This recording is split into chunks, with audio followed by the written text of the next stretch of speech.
Сара Мыңжасарова, алғашқы кездесу. Сәнім бүгін ой талғауында бөлмесінде жалғыз отыр. Ойын тек анда-санда үйге жүгіріп келіп, бірдеңелерді ала қайтадан далаға қарай жүгіре жөнелетін інісі ғана оқ-текте бөліп жібереді. Қайтадан сергелдең ой қаптап, ойында бойында билеген сезімнің ұштығына жете алмай дәрменсізденеді. 10 класты бітіргеннен кейін кластас қыздармен бірге сауыншы болып, Сәнім фермаға барған. Бірер жыл жұмыс істеп, оқуға кейінірек барарсыңдар, қазір комсомол жастар бригадасы жас қайраттың иесі екенін көрсетсін деп, мектеп директоры, колхоз басшылары қолға салғасын, қайтсек те оқуға барамыз деп шалқай алмай, қыздар үлкендерінің айтқанына көнген. Енді Сәнімнің еңбегі ауызға іліне бастады. Өзі жұмысқа құлшына кірісіп еді. Намысқа тырысатын бала кезінен бойына сіңген қасиет. Бастықтар да, қасындағы жұмыстар жолдастары да сыйлайтынын Сәнім көрмек жүр. Ал қазір сауыншы болғысы да, оқуға барғысы да келмейді. Күтпеген жерден кездескен бір сезім бір жолата бар болмысын билеп алғанын ғана сезеді. Анадан алдымен ауданға, сонан кейін облысқа жас малшылар жиналысына барған. Жиналыстан оралса, оқудан жазғы демалысқа келген Айтжан Сәнімді көріп, сағынып қалғанын айтып күле сөйлеп, ойын шыны аралас қалжыңды үдеткенді. Бірақ оған Сәнім селт етпеді. Айтжан мен Сәнім 2 жылдай бір партада отырды. Жақсы сыйласатын жолдас болғанмен бұлардың татулығы ерекше достыққа ұласа қоймағанды. Ал кәмелеттік куәлік алған күні Айтжан Сәнімнің қасынан табан аудармады. Сәске алақандай бұлт жоқ көгілдір аспан күннің қызуынан сәл оңа түскендей. Мектеп алдындағы шынының сынақтары күн сәулесін өзіне тартып, бірі сарғыш, бірі қызғылт, бірі ақ алуан түсті маржандай жалт-жұлт етеді. Жастар осы бір көріністі тамашалап, үнсіз әрқайсысы осы құбылысты өзінше қабылдап тұрғанда Сәнімде келді. Барлықтарың неге төмен қарап қалғансыңдар, деді Сәнім шеткерірек тұрған Айтжанға.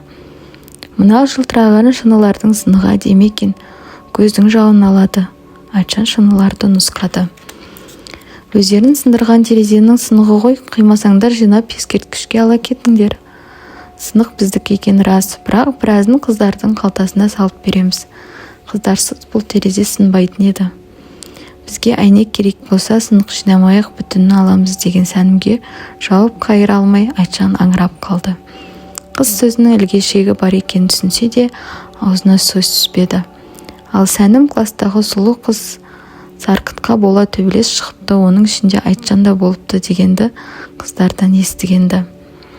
Осылай іркес-тіркес әңгімелесіп тұрғанда тып-тыныш ауылдың тыныштығын бұзайын дегендей лезде жел құйындатып, шаң ұйтқыта сатыр-тұтыр жауын төгіп кетті. Күн сол жарқыраған қалпы, жел соққан кезде опыр-топыр мектепке кірген жастар өкініші өте шыққасын аулаға қайта оралды. Олар бұрында өткіншіні көріп жүрген, ал мынау ерекше сияқты. Күн қыздырып барады, тек иненің жасуындай шықтар күн сәулесінде күмістей жалтырап, жерге түсіп сіңіп кетіп жатыр. Кемпір қосақты қараңдар, дейді Сәнім бұрынғыдай көкжиектің ана шетімен мына шетіне жетіп, төңкеріле белдеулемей қып-қысқа қызғылт сарғыш жасыл белбеу бірте-бірте қысқарып бара жатқан кемпір қосақты нұсқап. Ол ана жерде құбылып жатқан шынылардың сәулесі шығар, дейді Айтжан. Бәрі де шыны жатқан жерге назар аударып еді, жалтыраған ештеңе көрінбейді. Шыны сынықтарын топырақ жауып кетіпті. Жауын сендердің тентектерінің ізін жасырған екен, дейді Сәнім күле сөйлеп. Рас, бізге балалықпен бір жолата қоштастыңдар, енді бүтінді бүлдірмеңдер деп жатқан ой, деп Айтжан кластарына қарап, олардың назарын кетіп бара жатқан бұлтқа қауыпты. Ауыл аймағында жел қуған қара бұлт шығысқа қарай зымырап барады. Тағы да бұлт келе жатқан жоқ па екен деген жастар батыс жаққа бұрылып еді, көкжиектен ұштасып жатқан қыраттың басында сәл ғана қарауытқан бұлт бар сияқты. Бірақ оның әзір қозғала қоятын түрі байқалмайды. Жел тына қалған кез. Бұлар құбылыстардың тек сырт бейнесінің әсерінде. Қазір бұларға жарқыраған күнде, әдемі киімде, кірбіңсіз күлкі де Жадырай қараған жанар да жан дүниелеріне нұр сепкендей көтеріңкі көңіл құшағында. Жолдастар, классқа кіріңіздер, сіздердің мектепті аяқтауларыңызға арналған жиналыс басталады, деді мектептен шыққан класс жетекшісі. Жолдастар деген сөзді мұғалім аузынан алғаш естіген оқушылар таңданып бірінен бірі қарады. Бұл жанарларда балалықпен қоштасудың басталғаны осы шығар деген күдік жатқандай. Бірақ бұлар бұрын да өздерін ер жеткен санайтын. Қыздарға қырындап, ұнатқан қыздарына жақсы көрінуге тырысу, соларға жақын жүруді әдетке айналдырғалы қашан. Дегенмен азамат санатына қосылғандарын мойындата қоймайтын, ата-ана қамқорлығына бой арта бергісі келетін екі жақты сезім сейілмегенді. Бұлар кәмелеттік куәліктерін алып, арнаулы кеште алғаш рет мұғалімдермен, ата-аналармен дастархандас болып, түн ортасы ауғанша би билеп, өлең айтып, тарамастан таң дұрын қарсы алуға шыққан.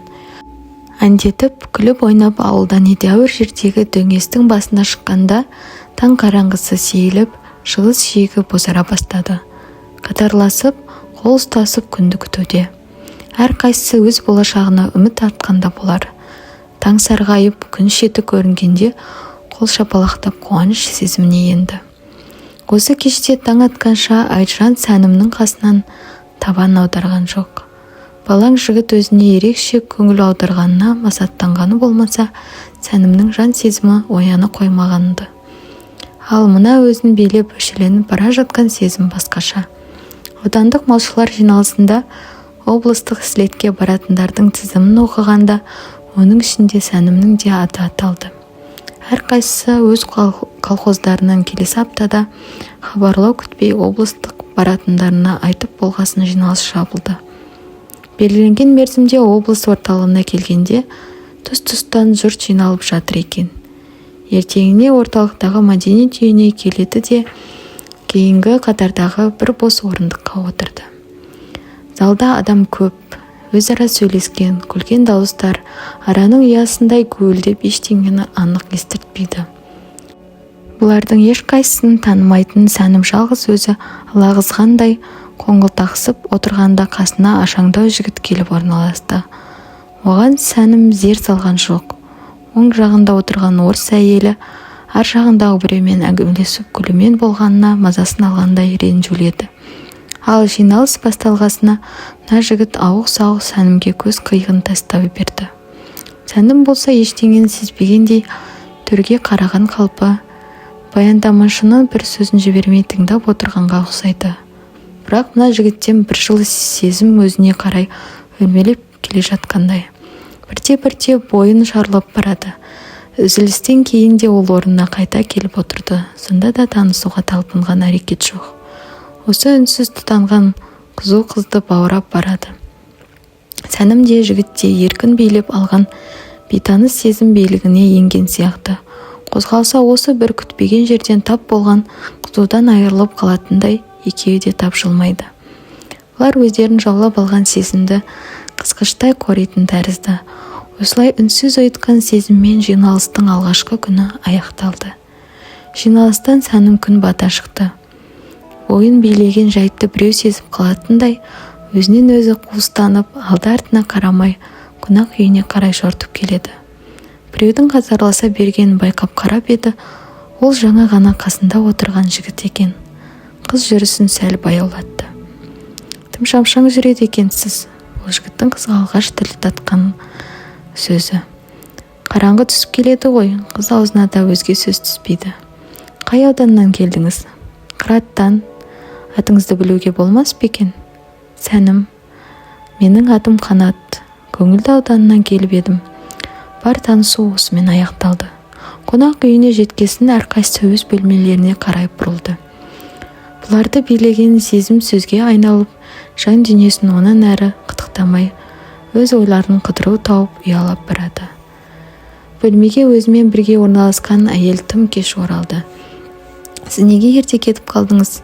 Біз едәуір уақыт билеп, таза ауада серуендеп көңіл көтердік, деген келіншек шымпылдай сөйлей келеді. Ұйқылы жатқан Сәнім жауап қайырмай, тоңған адамша жамылып жатқан көрпесін иегіне қарай тартып қымтана түсті. Ертеңіне Сәнім де Қанат та кешегі орындарына келіп отырды. Кешегі баяндамада мақталған Ақжол колхозының сауыншысы Сәнім Иманбаева сіз боларсыз? Иә, онда құттықтаймын, рахмет. Мына газетте сіздің суретіңіз шығыпты. Сізді келістіре мақтаған екен. Қанат Сәнімге газетті ұсынды. Сәнім газетті алып оқып отыр. Анада газет қызметкері келіп суретке түсіріп кеткен. Колхоз бастығынан, мектеп директорынан Сәнім жайлы сұрапты дегенді естіген болатын. Ақылды да қайратты, оқуда да, еңбекте де озат деген мінездеме беріліпті. Өзі туралы мақаланы оқып шықты да газетті жігітке қайыра ұсынды. Бір газетті сізге алып едім, өзіме ескерткіш ретінде алып қалтама салып қойдым деген жігітке Сәнім қарап еді, жігіт те, Сәнім де қызарып кетті. Бұл қуылызда ескерткіш ала қоятындай әңгіме болған жоқ қой, ағаттық емес пе деген ұғым жатқандай. Бұдан кейін әңгіме тоқталып қалды. Ал жігіт кешегі әдетінше Сәнімнің ажарына көз қиығын тастаумен отыр. Балғын балалық сағымы осы қыздың бетінен иман нұрын шашқандай. Өңінің әдемілігі, ұялғаннан қызарып кетуі пәктіктің белгісіндей жігіттің тақатын қалдырмай өзіне тартып барады. Жиналыс басталарда Қанат келгендердің тізіміне тіркелгесін терезе алдында келіп жатқандарға қарап тұр еді. Алдынан бойын тік ұстаған талдырмаш ақсары қыз өте шықты. Ол жан жағына алақтамай үнсіз келіп тіркелді де кейінге қатарға барып орналасты. Қанат сыртынан біраз қарап тұрды. Қыз үнсіз қалпы. Айналасында жалтақтап ешкімді іздемейтін сияқты. Сосын келіп осы қыздың қасына отырып еді, енді бейтаныс қыз болмысын билеп барады.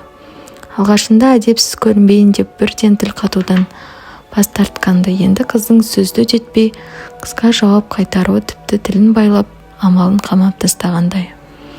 Ал Сәнім осы жігіт жан дүниесін билеп кеткенін ғана сезеді. Еш жайтты ойлауға шамасы келетін емес. Мына жігіт қараған сайын қысыла түседі. Жиналыс аяқталып, ауылға қайтатын мезгілде жақындады. Сәнім өз ауылына қарай жүретін автобусқа келгенде, оның есігінің алдында тұрған Қанатты көрді. Алғаш рет жігіттің бетіне тура қарағанда, оның жанарының түбінде ұшқын емес, маздаған от жатқанын аңғарды да төмен қарап қызарып кетті. Автобус жүрер кезде Қанат қызды қолтығынан көтеріп автобусқа мінгізді. Өзі де автобусқа қоса кірді. Сіз де біздің жаққа барасыз ба, дейді Сәнім алғаш рет күле сөйлеп. Қала шетінен түсіп қалармын, бірақ ауылыңа баратыным анық. Бірақ Қанат қала шетінен түспеді. Одан орталығына дейін Сәніммен бірге келді. Сәнім, сені тағдырым деп ұғып тұрмын, деді қызбен қоштасарда Қанат. Сонан бері 2 апта өткен екен, қыз жаны сол бір күтпеген жерден кездескен жан толқыны құшағында. Бүгін ойланып отыр. Бұл біз мектепті бітіретін күнгі өткініші бұлтындай сағым ба, әлде сол күні топырақ жауып кеткен шыны сынықтардың күні көзіне жалтыраған шынылардай желтетпей көрінбес пе?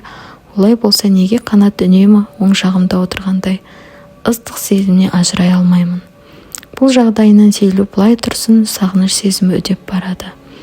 Сырт қарағанда көп сөйлемейтін, қалжың сөзбен сырын сұйылтпайтын, салмақтылыққа шашуы шықпаған, тұрланып жатқан сезім күші оянса, тосқауылға төтеп бермейтін дүлейге айналатын анық. Мұны Сәнім ақылға салып ұқпаса да, алғашқы кездесуден оянған ыстық сезімді серпіп тастауға шамасы жетпейтін. Махаббат құдіреті билеп алғанын ғана түсінді.